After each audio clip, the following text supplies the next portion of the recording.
Hi, my name is Felix. This is Jens. We're from KIT, and we're really very thankful to be here at PyCon. This is our first time. So let's start into satellite data. We think satellite data is for everyone, and this is why we want to give you a quick overview of what you can do with it and give you also code examples.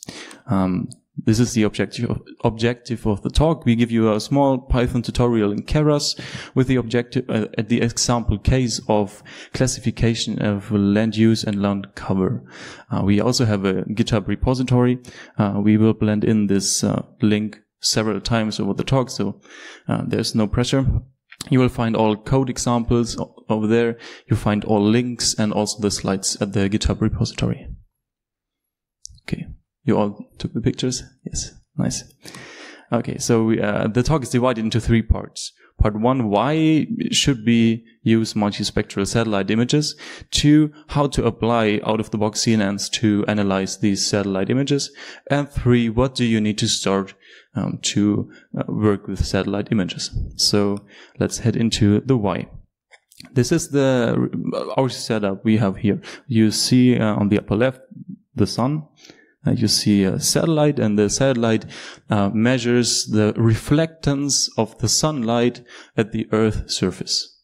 And the reflectance, the spectrum of the reflectance looks different for different materials. For example, in our eyes, water looks blue, the grass looks green, and the forests also look greenish. Okay, and you can look at this in 3 colors, red, green, blue. Of course, these are 3 channels. Or you can use more sophisticated cameras called multispectral or hyperspectral cameras. That means that you have more than just 3 channels, for example, also in the infrared area of the spectrum, and you get more information out of what you see, and more information is better. So, I'm a physicist, so we have to look at spectrum. You see on the right, this is just a red, green, blue image of a drone or a satellite, of vegetation in the upper right, of a street, asphalt, and of tri-sol in the lower right. And you see on the left, the reflectance over the wavelength looks quite different for different materials. For vegetation, you have a different spectrum than for tri-soil, for example. And to see these differences in their spectra, you have to get the information with the camera with the right combination of channels. For example, you can use red, green, blue imaging, and then you get the very left part of the spectrum. And with multispectral cameras like the Sentinel-2 cameras on the satellites, you get very broad spectrum, and you get a lot of information at the specific points in the spectrum where there should be differences between materials. So you see, multispectral imaging is worth it. We should look into that, and this is why we give the talk. 2 main facts about the Sentinel-2 data. First, every 5 days, this Sentinel-2 satellites cover the complete Earth's surface. Every 5 days, the complete Earth's surface. And the best thing about that is that this data is free. It's available. You can just download it. How to download it is all described in the repository. So let's head into the code. The objective is to implement a land use classifier in machine learning in Keras. This is supervised learning, meaning that we have 2 parts of the training. The first is the training step, where we learn the correlations between known labels, or ground truth as we call it. We know that what we look at is water, is crop, is forest, and we can get our system or machine to learn these correlations. And the second part is, of course, the prediction to test our machine learning model with unknown labels. So, second part of the talk is how to apply this. We use the Euroset dataset. Also, all links are in the repo. It's introduced by this archive paper, and you have two two kind of data set included. One is a red, green, blue data set, and the second is the same but in 13 spectral bands. So you can test both your methods on both kind of data. These are 27K labeled images in 10 classes, as you can see on the next slide, taken from this paper. You see classes like industrial, buildings, rivers, permanent crop, annual crop, and forest, for example. So we differentiate between two kind of learning approaches. First is learning from scratch. This is what we all might know. This is just we set up a machine learning model and we learn from the data. That's it. So our network structure is randomly initialized weights, and we train the complete network on the training data. That means that the convergence might be rather slow, and we need a lot of training data to train our model. But on the other hand, it's very easily implemented for every kind of input data. We can use RGB data, we can use multispectral data, etc. The second thing we want to look at, the second approach, is transfer learning. So we use a network structure with pre-trained weights and only train selected layers on the training data set in the so-called fine-tuning. This should converge much faster with less training data needed, and is mostly implemented for RGB. But we will provide you with a code to use this also for multispectral data. We use two models that are that we have in this talk, and in the code it is also this one VGG16, and on the other hand DenseNet 201. Yeah, we selected these models because they're included in the Keras model zoo. There are also a lot of other models, so you can also use them. This is just because VGG is quite simple. You see it here. It takes some input images, which is in gray, and then it has like 5 convolutional blocks. Within these blocks, we have different numbers of convolutions with different numbers of filters. And also the blue layers, which you see here, these are called pooling layers, which reduce the resolution of the images. So the image patches which go into the network, they are becoming smaller and smaller. And finally, all which is here labeled as base layers, these are more or less for feature extraction. And then later you take these feature you have, you put them in a vector, so you you reshape them as a vector, and then you use, for example, a fully connected neural network, but you can also use other classifiers like support vector machines or random forests or whatever you like. The good thing, if you use a neural network, fully connected, for the classification, you have a really nice end-to-end training. And in most of these networks are trained on the ImageNet dataset. So this has a specific size, which means this has a specific size of the input data, and it classifies normally in 1,000 classes. The other architecture is the DenseNet. This is also, for example, one of these convolutional blocks, and what you see there is that it has much more connections between these layers. But I will not go into detail. You can read the work on ArchiveX. And I think now I go to the code. I show you the Jupyter notebook of how to. Does it look okay? Yes. How to fine-tune such a network on the RGB dataset. Fine-tuning such a network on the MS data is a little bit more complicated, but you have the code in the repository, so I hope you can take a look later. So what we have to do, we have to read in all our modules we need. As we say, we use Keras with the TensorFlow backend. You can also use CNTK or Theano as a backend, whatever you like. And after that, of course, we have to define some path. So where are our training data and where are our validation data? This is the directory structure we have. The Eurosat data a set comes exactly in this structure with all these classes, and we split them into train and validation. So 30% are for validation and the rest is for training. And within all these folders you have these images. They have all the same size, like 64 by 64, and in the multispectral case, like 13 channels. So we can estimate the number of classes from the number of directories we have. And now let's start this. You already know. One thing is what I told before, that if we want to fine-tune the network, we use already trained weights, which is in general a very good idea, because there were thousands of thousands of hours of computer power already went into these weights to optimize them. The problem is that we don't have 1000 classes like the ImageNet. We have just 10. So, we cannot use the, classification net. So we cannot use the so-called top layers.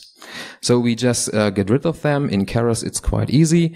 You just load the, VGG and say, do not include the top layers, but please use the weight from the ImageNet.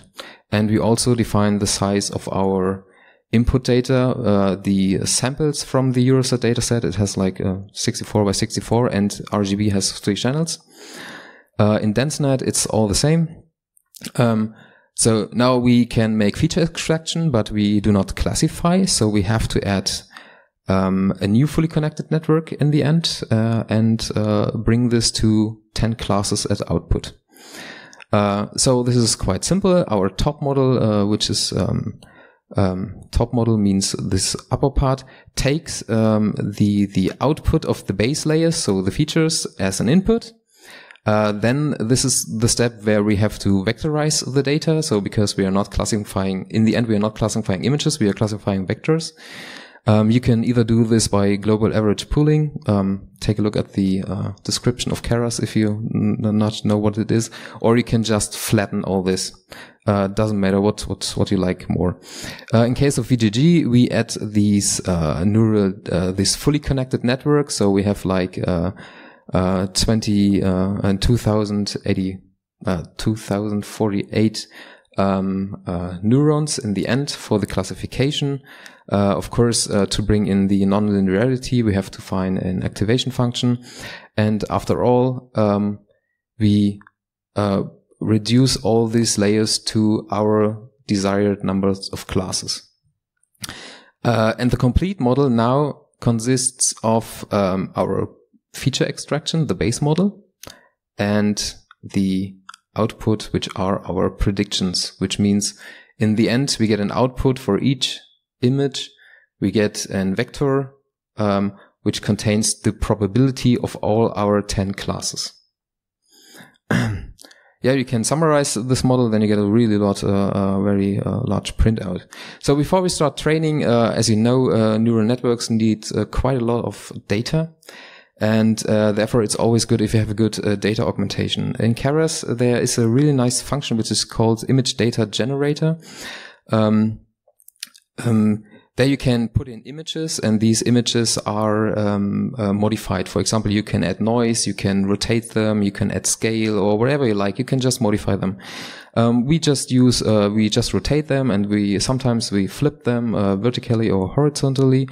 And one important step is this pre-processing function which goes in here, because you have to know if you're using pre-trained weights, you always have to take care how the data these pre-trained weights have been trained with, how were they pre-processed.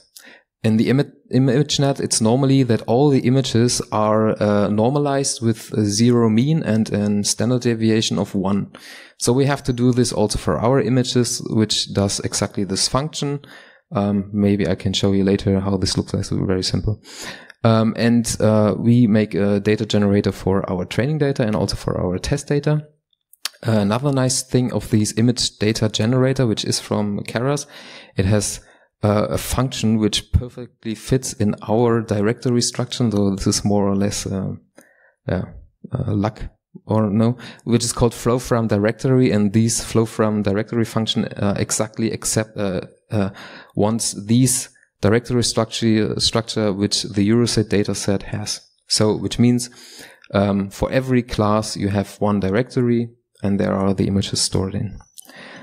So we use these flow from directory. For the validation data generator and the training data generator, you can see what classes he has found. These are the same 10 classes you would see in the slides. And another thing we do before we start the training, in Keras you can define callbacks, which is really quite nice. There are many of them. I just use 10. First one is model checkpoint. Model checkpoint is quite nice to automatically save your model if a metric you observe is getting better. I normally use, in this case, like the validation accuracy. And if it's getting better, it saves my model to this file. Another thing is, because we are using the initial training, we just say if anything doesn't change for 10 rounds, just stop. So this is an early stopping. And to observe your training, you can also include the TensorBoard, which is a nice function of TensorFlow. So there you can see your training accuracy and your validation accuracy. And if they both diverge, then you know you have a really big problem. So in the initial training, we just train the newly introduced top layers, which means we set all other layers, the base layers, to false, so we do not train them. We use an optimizer. In this case, for the initial training, it's an optimizer with adaptive learning rate. And then we make the additional training. So this is the output of this. And then we can start to fine-tune all this. So later we include some of the conf blocks, which just means that for example, only the first conf block is not trainable, and all the others we also train then. Okay, you just have to compile it again, and then I just redefine the model checkpoints because they have another name, and then in the end you can start your training with the fit generator. This is about training transfer learning. Training from scratch, I can show you because this is mostly the same, but much shorter. You have all the same. You just do not include the top layers. You define the new top layers. You make the data augmentation. You make your callbacks, and then you just fit the model, and that's all. So you don't train this twice. You just make it once. I do not go because the image data generator from Keras, it's not working with multispectral data, so we write an own generator, which is very simple. You can take a look at the repository. In the end, it's nothing more than it just has to yield continuously training images with the corresponding label. So you can take a look at that. Okay. So is a summary of all the steps you have to do, and you will find in the notebooks. As you see, training from scratch, we have less points. And if you want to do it from MS data, you will also find the code there, because you cannot use the weights of the pre-trained weights because you have a wrong number of input channels, because we have now not 3, instead we have 13.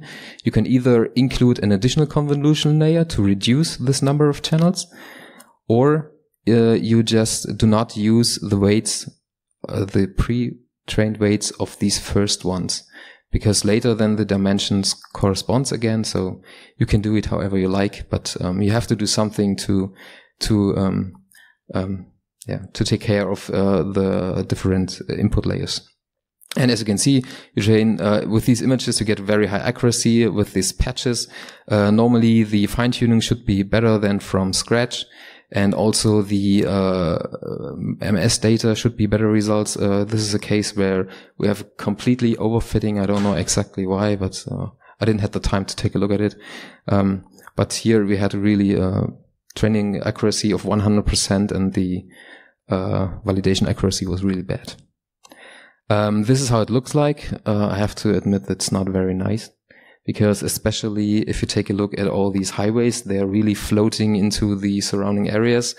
This is because if you crop a patch in there, and if it just has a little bit of street in it, then the central pixel is defined as street. So this patch-based approach is maybe not the best. because you can see the training data. Also, the training data contain a lot of other stuff than the object it should be. This is a street and this is a river, and there's also a lot of other things in there in the training data. So normally it's better. You can see a difference, of course, from the two timestamps from 2016 and 18. This is Karlsruhe, I think you know. So you get much better result if you expand this approach not from patch-based, so not from image classification. If you go to image segmentation, as you can see here, this is Ludwigsburg, you get much better results in here. And this is also just a very simple ResNet approach. So yeah, please go for image segmentation, but just to start, the patch base it's fine. You can also find good sources for image segmentation, especially at these GitHub you see here. There are a lot of pre-trained networks and all this, and benchmark data sets and all this. The ISPRS, our community, has also a benchmark data set. And sometimes also public agencies, state agencies provide their data. For example, here in NRW, they completely provide their cadastral data for free. So you can raster them and then you have a really large set of training data for segmentation. Things we did not cover here is if you have imbalance data, so you have much more examples of one class than the others. Yeah, you have to take care of your data augmentation, or you use like class weights during the optimization. We do not go into detail for over and underfitting. You have also can tune your data augmentation. You can use more data. You can change your network architecture. You can use regularization techniques like dropout or whatever you like. There's a lot of places where you can tune your approach. I think. Okay, so the major takeaways of this talk is using multispectral data is better than RGB data. This is no surprise because we have more information included. Transfer learning works better than learning from scratch. Transfer learning converged much faster than learning from scratch. Learning from scratch may more often not converge. And generators for data augmentation speeds up training very much. So use generators. And if you take with you only one thing is use pre-trained networks. Yes. So there are several other deep learning approaches. We use the 2D convolution over the spatial dimension. You can do also a 1D convolution over the spectral dimension. You can do a 3D convolution over the spatial and the spectral dimension. And you can also make use of multi-temporal data. For example, if you look at crop, also fields, they look different over the year. So in August, they look different to December. And you can include several dates of data and work, for example, with RNNs. We provide you with the papers here. So last slide on what do you need to start. We provide you with this repository. You find all the requirements and the environment set up for all code we provide you there. In the code you find how to set up the data, how CNN transfer learning with RGB and multispectral data works, and also CNN training with learning from scratch, also for both kinds of data. You find in the README also, on the one hand, how to download the Sentinel-2 data on your own. And also we provide you with much more links to more data sets that you can just go and start.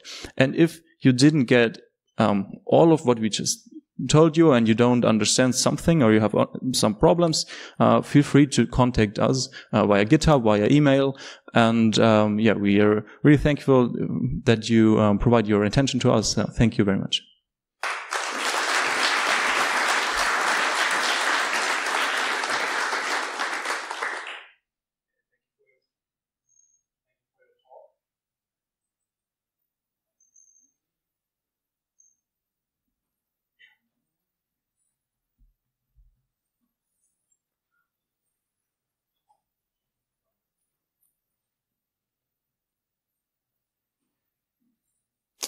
Are there any questions?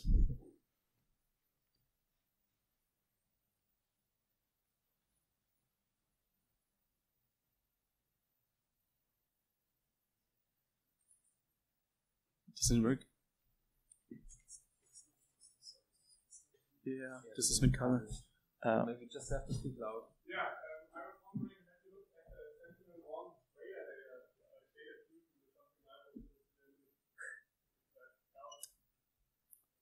So we didn't do that. We are very much focusing on RGB and multispectral data, but you can do that. Radar, you have a really complicated, they really look quite different, the data, of course, and all classification methods on radar, they're complicated, they use a lot of heuristics and all this stuff, so I think now they are also working with CNNs, but it's a complete different topic. So if you're working on optical data, so on our institute we have people who are working on optical data, which you can see, and then we have these radar specialists, and to be honest, none of us is such a specialist.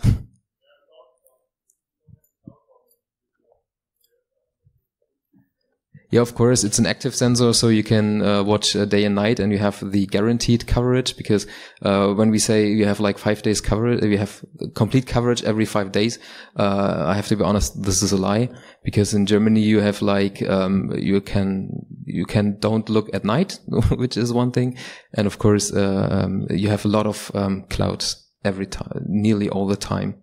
So it's very complicated to get a complete cloud-free scene. So yes, radar has a lot of large advantages, but I think also a lot of large disadvantages. Okay, so we have a mic. Are there other questions?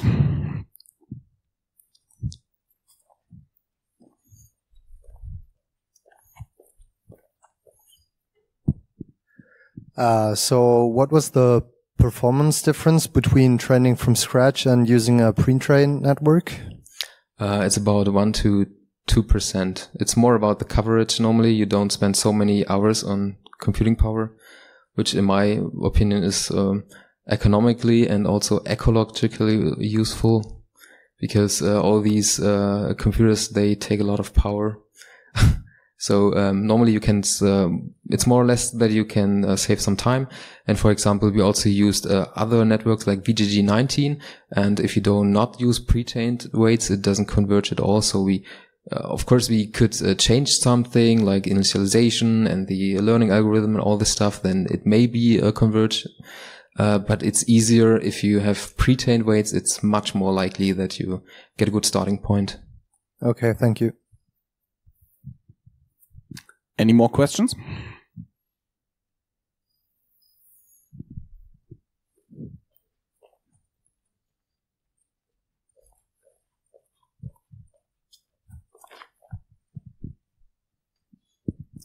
Thank you for your great talk. I think I saw you use the Atom optimizer at one point. Did you try any other optimizers, and how did they compare?